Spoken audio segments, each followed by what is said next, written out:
First and foremost, we will begin with a summary of this episode. After witnessing a drive-by shooting, Dr. Manning and Barry went to help a man who was shot. Dr. Manning struggles with head injury, meanwhile Barry got shot in the leg. Then, they rushed to the hospitals and explained what happened during the incident. Soon after that, Dr. Halstead went to check on Dr. Manning when suddenly a guy asked for help. They both saw a teen girl crying in pain with blood all over her veins. They examined the girl and found some complication that needs to be treated, but the patient's husband did not agree with the medical treatment suggested by Dr. Manning. As a result, many problems occurred during the treatment process with this young patient. Next, Dr. Rhodes brought his girlfriend to the hospital to run some tests after she's been complaining about having chest pain. More secrets of his girlfriend were revealed when they started to fully examine her condition. Finally, Dr. Charles and Dr. Reese met a guy who claims to have dangerous thoughts to his wife. Dr. Charles approached him and tried to have a conversation with him, but he resists. Thus, Dr. Charles and Dr. Reese had to come up with a way to treat this man, but both of them have different point of view on this case. Hence, Dr. Reese abandoned Dr. Charles' order and carried out an exposure therapy that could be dangerous to both of them. Assalamualaikum and hi, I am Hasfaranajwa Agos, and today I would like to talk about 3 critical incidents from the drama of Chicago Med, Season 3, Episode 10. Big hemothorax, lots of blood.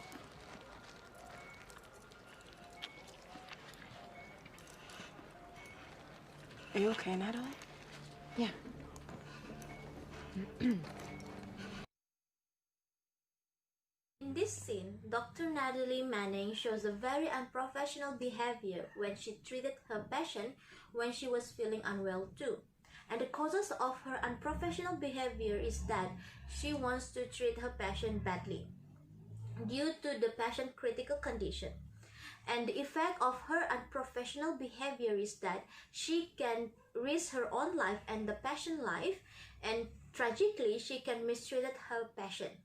And a way to improve her behavior is that she can tell her colleague about her true condition, and also she can ask for her colleague to help her to treat the patient.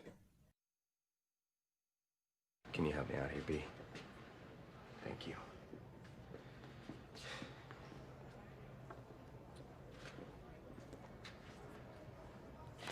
It must be hard remembering all their names. Now, I read that Derek Jeter used to send his conquests home with a gift basket. But a full cardio workup is much classier. Jeter, huh? You're a baseball fan? It's too boring. But I love gossip.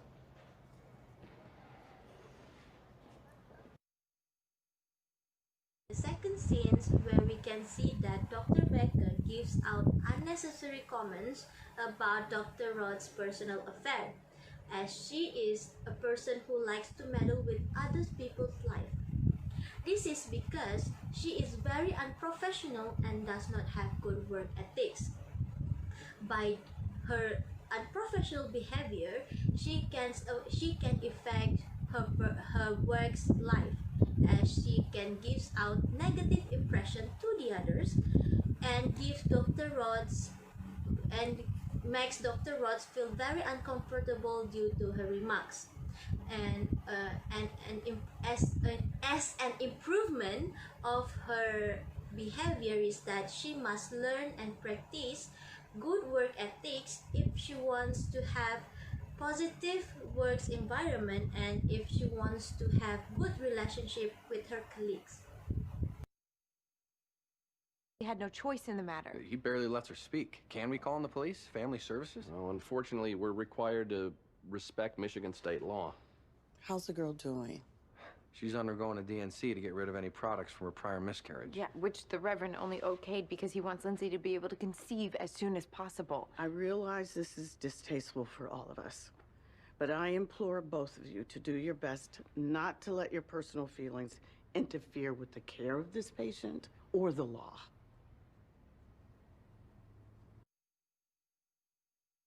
Scene where Dr. Natalie Manning and Dr. Will Holstead are discussing with their higher-ups whether to take legal action on the patient's guardian or not. This is because they are fully aware of the guardian's actions that are against the law. By discussing with the higher-ups, they will get another opinions, especially from the experienced people on the similar cases. And the way to improve their action is that they can ask for other people's opinions, and also they must listen and follow whatever their higher-ups told them to do. Assalamualaikum and hi, my name is Nurul Wahidah binti Tahir, and we will continue with another 3 critical incidents for this episode. They found traces of cocaine in her urine. What? 520 nanograms per milliliter. I don't believe that's what caused the distress. Why not? All right, you want all the details? Sure.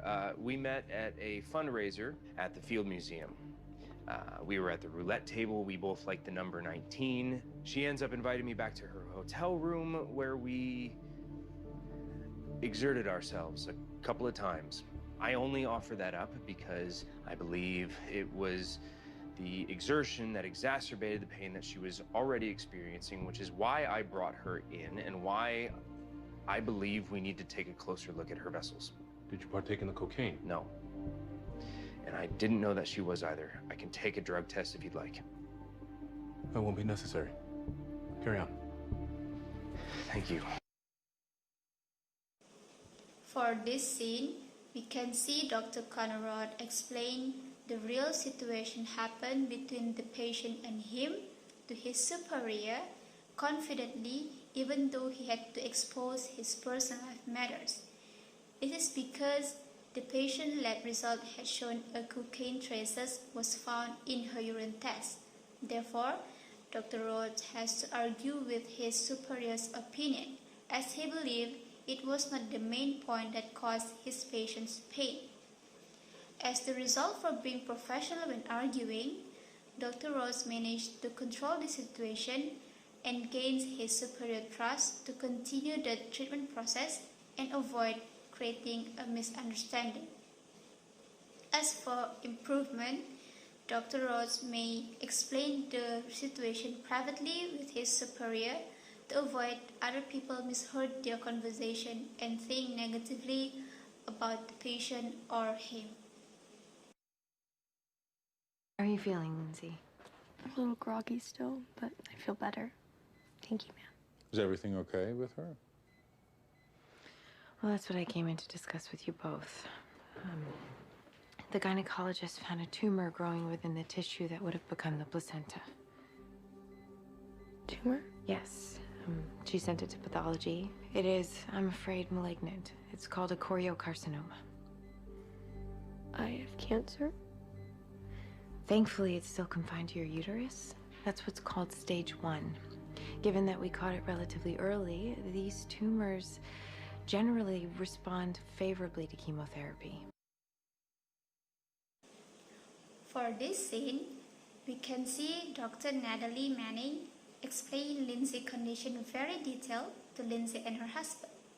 This had revealed that Dr. Natalie aware that cancer thing is a very sensitive topic, so she needs to explain it carefully and use the right words so her patient can understand her point.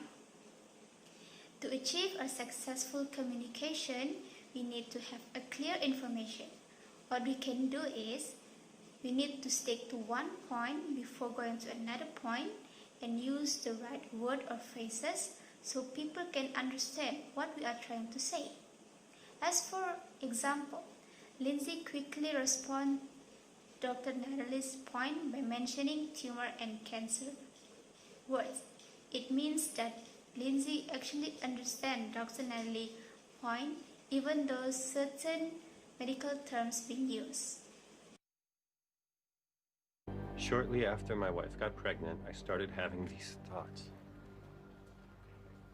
Okay, take your time. It's all right. No one here is judging you. I'd imagine killing her, slashing her throat with a knife, to be specific. I can't even be around knives anymore, afraid of what I might do. It must be terrifying. Can I ask you, was this pregnancy planned? Yes, no. We both wanted it. I don't have an escape fantasy. For this scene, we can see that Dr. Charles and Dr. Reese had shown an excellent work ethic, which is being a good listener. They convinced their patient to share his thought without felt being judged by saying, "Take your time and no one will judge you." This is because the patient is having a serious condition where he could harm his wife. Therefore, they cannot pressure him to explain all the details. When we're working as a consultant or doctor or anything that requires us to listen to people's problem, we need to give them space and time so that we have an ample time to digest the situation and give a proper feedback and avoid giving a bad assumption towards the patient's problem. As for improvement, the doctors may give a moral support after listening to their problem, as it might help to ease the patient's burden. Assalamualaikum. My name is Dayang Puteri Aisyah binti Ismaidi, and I am going to continue with another 3 critical incidents. What are you doing? Nothing. I was just conferring with my patient. Lindsay, regardless of what this man thinks or wants, it is your body and your choice. So what do you want to do? Sir, get your hands From the off start, of me. you have been willful and argumentative. My patient has the right to decide how she wants to treat her cancer. The cancer is you. You've been treating Lindsay like she's a child, not a She woman. is a child. She's 14. Just because you had some judge sign off on what obviously a case of abuse does not magically decree her a woman. And now you want to play games with her health? You are a bully and a predator. I'm the charge nurse, sir. How can I help you? Yes, I want this bitch removed from my wife's care.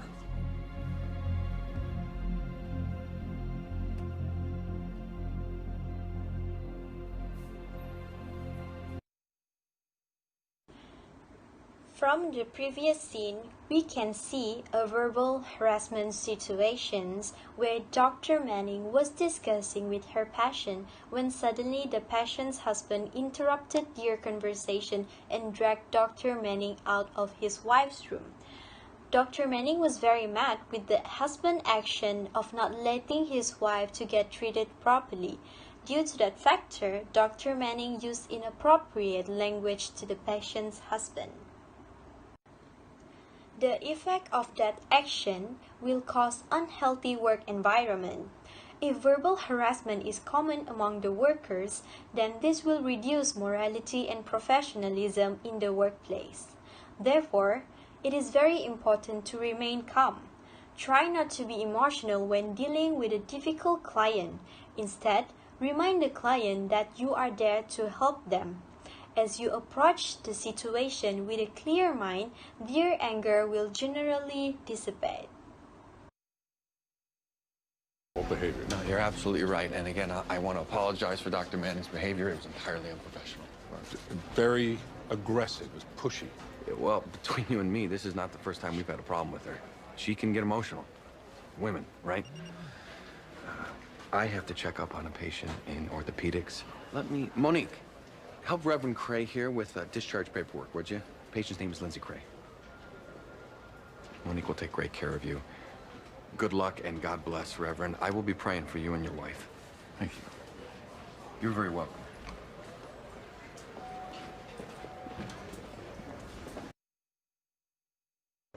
Okay, now we can see a sense of responsibility shown in that scene. Dr. Hell stated, took responsibility with the incident happened between Dr. Manning and her patient's husband. He apologized on behalf of her unprofessional attitude and tried to clear all the misunderstanding with him. So what are the effects of responsibility in workplace? Firstly, it will create a good company standard. As a result, it will improve quality of service as well as the productivity of workers. Although the patient's husband is wrong by dragging Dr. Manning out of the room, but it is important to handle this situation with a proper method to make sure that this problem can be solved in the most effective way. Dr. Reese, outside, now.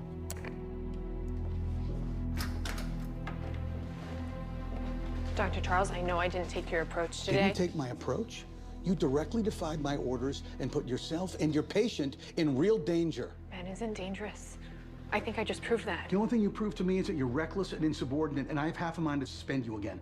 The last few months, you've been preaching to me that I can either see my patients as a threat or as an opportunity. Was I afraid in there? Yes. But my fear no longer controls me. I control it, and now Ben controls his too. You are missing the point. I appreciate that exposure therapy has given you a newfound sense of confidence, but it does not make you all-knowing and invincible. What you just did in there was unbelievably stupid.